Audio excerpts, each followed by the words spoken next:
While Jim Hammond went forward as the Human Torch, coming to grips with society's view of him, in the Atlantic Ocean, another superpowered being was emerging.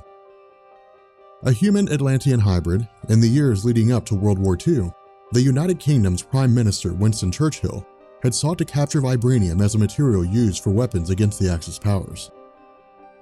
Instructing English explorer Ernest Shackleton to search the Atlantic, during their explorations, the ship was lost and Ernest was presumed dead.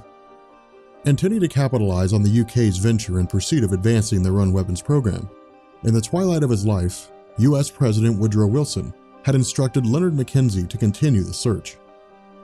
Taking to the Atlantic and conducting a series of explosions on the ice, Mackenzie's actions caught the attention of Atlantean king Thakor, who instructed his daughter Fenn to investigate. Stowing aboard Mackenzie's ship and being taken prisoner, as time progressed, Mackenzie and Fenn fell in love. However, on the day of their marriage, the ship of Mackenzie was attacked by Atlanteans under the orders of retrieving Princess Fenn, and when Leonard was believed dead, Fenn returned to her kingdom, pregnant with Leonard's child. Christening her son Namor, his early years were spent learning about his mixed heritage, leading to a curiosity about the surface world. However, when the Nazis learned of vibranium's existence and pursued the rare metal for their own uses, their explorations and near discovery of Atlantis led Namor to take up arms against Hitler and his forces. Within the United States itself, the newly formed Captain America was rising as a symbol for the American people and the Allied powers. Representing the principle of freedom and the sacrifices that came with it, in the eyes of military personnel, Steve Rogers' conviction was his weakness. Believing that there were times when torture and killing was necessary, in an effort to ensure their plans for espionage and subterfuge were carried out, Rogers was partnered with a teenage boy named James Buchanan Barnes. Losing his mother in childbirth and his father to a training accident, Bucky was trained as a Black Ops agent with emphasis on torture and stealth. Fighting alongside Captain America, Namor the Submariner, and Jim Hammond the Human Torch, the group named themselves the Invaders and led a series of campaigns to thwart the Nazi regime. However, the Nazis themselves were not without their own secret weapon. Continuing his tutelage under the direction of Adolf Hitler, Johann Schmidt came to view Adolf as a hindrance to his goal of world domination. Assassinating Hitler's closest advisors and positioning himself as the second most powerful person in Germany, even Hitler himself came to fear Johann due to his ruthlessness and cunning. Believing that world domination would require a collaborative effort far beyond Hitler's primitive views, Johann turned his sights to the legendary general, Baron von Strucker. Assigning Strucker to the Far East, Johann's intention was to form a pact with the Japanese mystics known as the Hand, using their magic to complement Germany's military tactics, and by combining their forces, a subsect of the Hand joined Baron von Strucker, giving birth to the second iteration of Hydra. Back in Germany proper, the Third Reich had already begun a series of campaigns aimed at eliminating the Jewish population, where this included the now infamous Final Solution.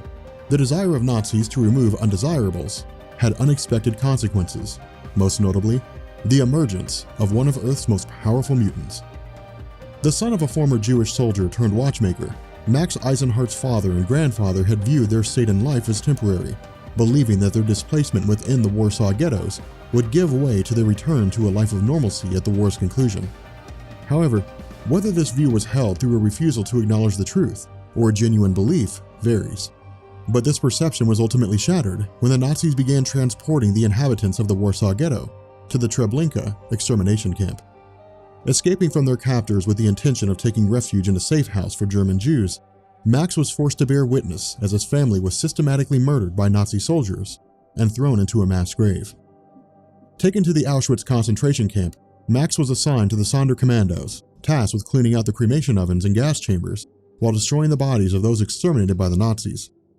Coming to grips with the brutality of humans, Max's experience shaped him on a fundamental level, but the truth was far more terrifying than fiction. With his genetic manipulations by Apocalypse, Mr. Sinister used his longevity to experiment on humans in an effort to understand the human genome. Viewing concentration camps as the perfect setting to conduct these experiments without question, the fledgling mutant community within Auschwitz saw their bodies mutilated through gruesome experiments.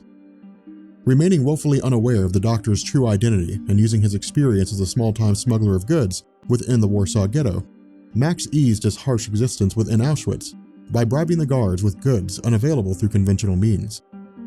Reuniting with his childhood crush Magda during his time in Auschwitz, Max, Magda, and other members of the concentration camp, alongside rebels on the outside, intended to launch a revolution, freeing themselves from the yoke of oppression. Coinciding with the arrival of Captain America, Bucky, Namor, and Jim Hammond as they cut a swath through the German front, Max and Magda used the Auschwitz Revolution to escape and made their way to the Carpathian Mountains, where they began their life together in marriage. While World War II raged on, the forces of Captain America, Bucky, Namor the Submariner, and Jim Hammond carried out a series of campaigns on behalf of the Allied powers. Taking them to the farthest corners of the world, these acts were, in and of themselves, targeted at stopping the Nazi advancement.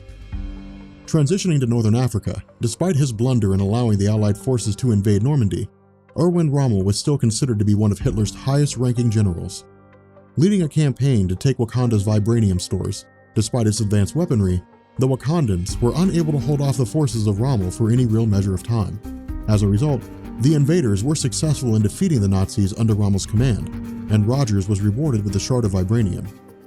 Commissioning the intelligence branch of the United States to develop a new shield, during the process, one of its scientists quite literally fell asleep, waking up to a metal of indestructible composition in the shape of a perfect circle. Providing Captain America with the shield he desired, under the direction of the US government, the scientists went forward, attempting to recreate the alloy. With the suicide of Adolf Hitler marking the beginning of the end for the Third Reich, not all of his forces went quietly. As the top scientist under the Nazi regime, Baron Zemo stood as the 12th generation in his family's line to carry the name. Drawing the attention of the Allied powers owing to his creation of the Medusa effect, a weapon capable of annihilating the entirety of the United States Army Air Forces, the invaders were tasked with bringing down Zemo and taking him into Allied custody. However, after invading his fortress and attempting to destroy a drone plane, the ensuing conflict saw both Steve Rogers and Bucky Barnes thrown into the icy waters of the English Channel. While Rogers would be frozen in suspended animation for several decades, Bucky Barnes was not so lucky.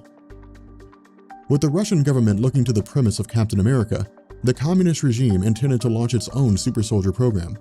While one half of the government targeted its fledgling mutant community, looking to brainwash them into subservience, the body of Bucky Barnes was located and taken by KGB General Alexander Lukin. Concluding that both Rogers and Barnes had been killed in action, the US government needed a response.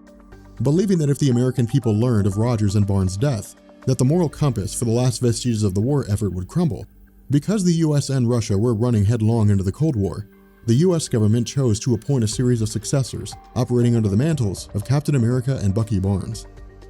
With the public failing to know the difference, in their mind, Steve Rogers remained a staunch protector for all they held dear. Across the Atlantic, in upstate New York, a young Charles Xavier was coping with radical changes in his life. Born to Brian and Sharon Xavier, the life of Charles was part and parcel to government experimentation. Continuing his schemes and understanding the mutant and human genomes, Mr. Sinister's long life allowed for a multitude of schemes and plans.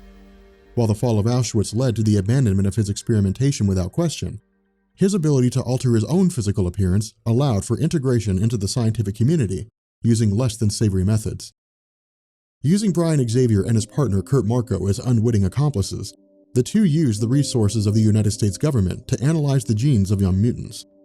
Providing considerable compensation for their efforts, when Brian Xavier died in an explosion, Sharon inherited this wealth along with Kurt's affections. Intending to make his way into the marriage bed, Kurt was a cruel father to his biological son Cain, instead showing affection to Charles. However, this was revealed to be a ruse by Kurt, who would use the motivation of ensuring that he inherited all of Sharon's wealth. Nevertheless, Kurt's perceived doting on Charles led to a bitter hatred from Cain, which was compounded by the act of accidentally killing his father and learning that Charles Xavier possessed the power to read minds.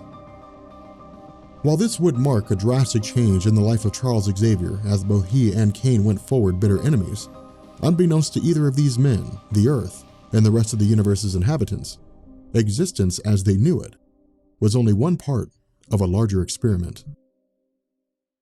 It began in the realm beyond the multiverse.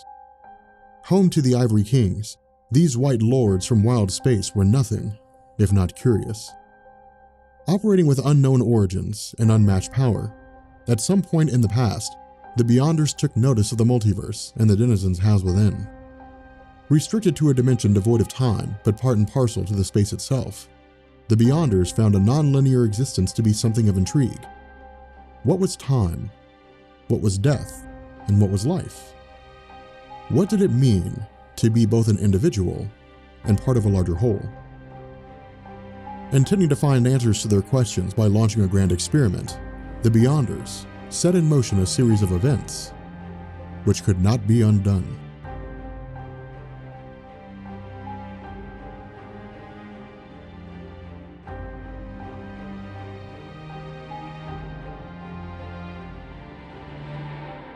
I'd make people not hate each other because of their religion, because of their nationality, because of any stupid reason. If we could abolish hatred, we live on this gorgeous planet. There's a character I wrote called the Silver Surfer, and I always had him making those kind of remarks, philosophical things about, he was from another world, and he said, why don't we realize we're on a planet that gives us everything, food, beautiful weather, sun, everything. Why don't we enjoy it? Why do we spend time fighting and hating each other? I loved writing The Silver Surfer.